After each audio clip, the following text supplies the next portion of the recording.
Hello dear students and welcome back to Economics with Ashish sir. Ready for our next method, which is the income method. So yes, today we will start with the income method.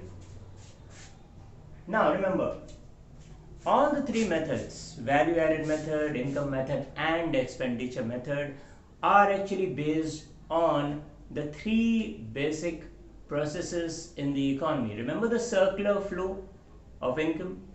So in that we studied that production, income and expenditure. So all these three economic activities go on forever in an economy, like one leads to the another leads to the next. So when the producing units produce goods and services, the factor incomes is earned by the households, then in turn the households in turn buy the goods and services, so that is they incur expenditure. Once the producing units get the money in the form of expenditure and income, again they reinvest, so again the production takes place. So the production, income and expenditure, it's a never ending cycle. Okay, that's what makes the economy go around, right? That's the reason why we say investment is very important in an economy as well. Anyways, now coming to our income method. So this is based on income generated. So here we talk about the factor incomes. Now you have studied that there are four factors of production, which is land, labor, capital and entrepreneurship, and the rewards for each of them is: for land you get rent, okay? For labor, the producing units make the payment as salary, wages, commission, bonus, right? That is the factor payment. And for capital, interest is the reward for capital, and for entrepreneurship, profit is the reward for entrepreneurship. So here we take into account all those factor payments. तो अब वो सभी factor payments को हम जोड़ के जो एक जितने भी sum of all the factor incomes in an economy within one accounting year leads to net domestic product at factor cost, जो कि है हमारी domestic income. Net domestic product at factor cost is also equal to domestic income. ठीक है, ध्यान रहे. अब हम कैसे कैलकुलेट करेंगे? तो पहली बात, वैल्यू एडेड मेथड में हम GDP at market price calculate करते थे, ठीक है? यहाँ पे हम NDP at FC, net domestic product at factor cost calculate करेंगे. कैसे करेंगे? उसके कंपोनेंट्स क्या होंगे? कंपेंसेशन ऑफ एम्प्लॉइज, यहाँ मैंने COMP लिखा है, compensation of employees plus operating surplus plus mix income of self employed. ठीक है? मिक्स इनकम हमेशा सेल्फ एम्प्लॉयड की क्यों कही जाती है? क्योंकि अगर वो सैलरीड है, ठीक है, अगर for example somebody is working in an organisation, अक्सर डॉक्टर्स हुए या सीए हुए, तो क्या हो सकता है डॉक्टर हॉस्पिटल में भी काम कर रहा हो, जॉब कर रहा हो, जैसे फोर्टिस में, मैक्स में, तो he or she is getting a salary, right? At the same time he or she may also practice privately in his or her clinic. तो ऐसे में इनकम जो है सैलरी से भी आ रही है और प्रोफेशनल फीस की वजह से भी आ रही है, right? So that's why we say mix income. ठीक है, उसी तरह से sole proprietorship firms, self employed people, उनके कई सोर्सेज से इनकम आते हैं, इसीलिए हम उसे मिक्स इनकम कहते हैं. ठीक है, now coming back to our first component, compensation of employees. इसमें क्या क्या है? कंपेंसेशन ऑफ एम्प्लॉइज में थ्री कंपोनेंट्स होते हैं: सैलरी और वेजेस इन कैश, सैलरी और wages in kind, employers contribution to social security. मैंने कॉन्ट्री लिखा है, नहीं कंट्रीब्यूशन. अब कैश में सैलरी आप जानते हैं कैश में मिलती है, अपने पेरेंट्स को भी आपने देखा होगा, राइट? बैंक अकाउंट में या कैश में, जैसे भी. So that is salary in cash. Salary in kind क्या होगा? अब आपने सुना होगा कि कई कंपनीज जो हैं अपने एम्प्लॉयज को रेंट फ्री अकोमोडेशन देती हैं, ठीक है? तो उन्हें किराया नहीं देना है, फ्री में रहने को मकान मिला है, गाड़ी दी है अपने यूज के लिए, ठीक है, पर्सनल यूज के लिए भी गाड़ी दी गई है, free car, medical benefits, educational benefits, ये सब क्या है? पेमेंट इन काइंड है. ठीक है, employers contribution to social security, यहां बहुत ध्यान देने की जरूरत है.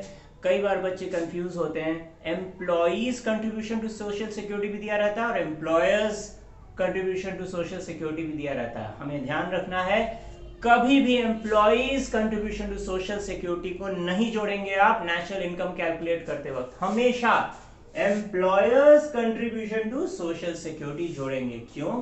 क्योंकि एम्प्लॉय का जो कंट्रीब्यूशन है उसके सैलरी से ही है, ठीक है। सो हमेशा याद रखना है कि employers contribution to social security कैसे, जैसे प्रोविडेंट फंड में पब्लिक प्रोविडेंट फंड या एम्प्लॉयज प्रोविडेंट फंड या ग्रेच्युटी, ठीक है, इस फॉर्म में।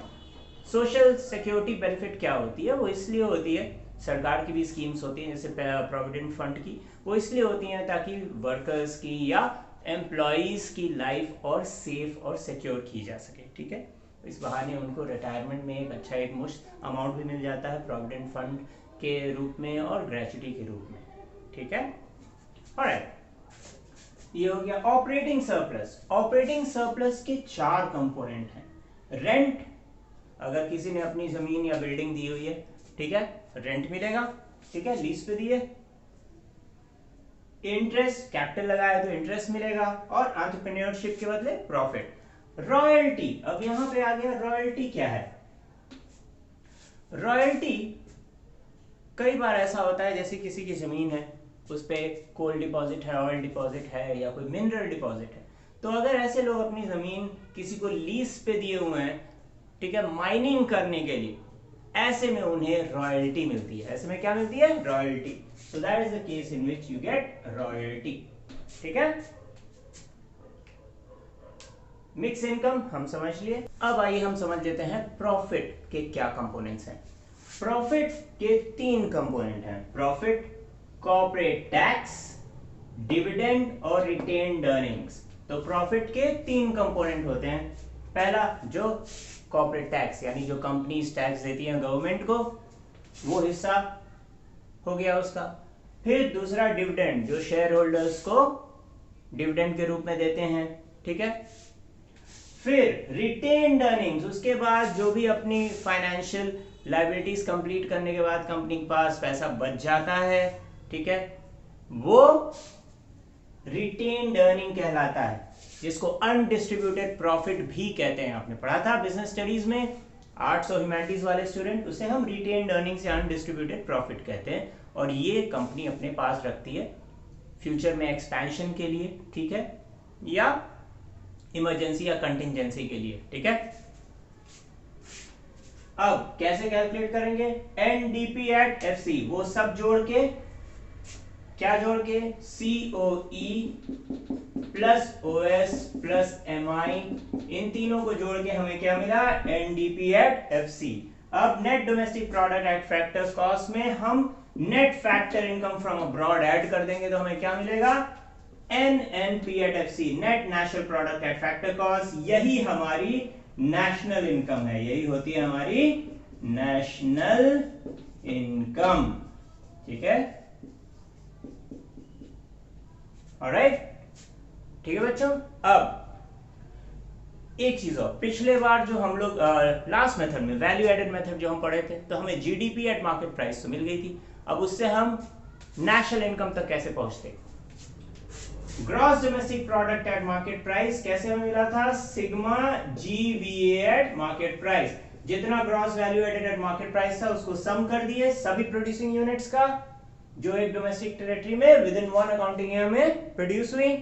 जितनी समूह की ग्रॉस वैल्यू एडेड थी एट मार्केट प्राइस, उसको ऐड किए तो हमें जीडीपी एमपी मिला। जीडीपी एमपी में से हमेशा डेप्रिसिएशन आप माइनस करेंगे तो ग्रॉस से नेट पे आ जाएगा, यानी तब वो एनडीपी एट मार्केट प्राइस होगा, और उससे नेट इनडायरेक्ट टैक्स भी घटा देंगे तो हमें मिल जाएगा एनडीपी एट एफसी। क्या मिलेगा? NDP at FC. फिर उसके बाद वही करना, एनडीपी एट एफसी का मतलब है domestic income, net domestic product at factor cost या डोमेस्टिक इनकम, उसमें net factor income from abroad आप ऐड कर देंगे तो आपको net national product at factor cost या नेशनल इनकम मिल जाएगा, ठीक है। नेशनल इनकम क्या है? Net national product at factor cost. NFIA कभी कभी नेगेटिव वैल्यू दी जाती है तो ऐसे में आप माइनस कर दीजिएगा, अगर net factor income to abroad है तो माइनस कर दीजिएगा, लेकिन net factor income from abroad होगा तो ऐड होगा, ठीक है।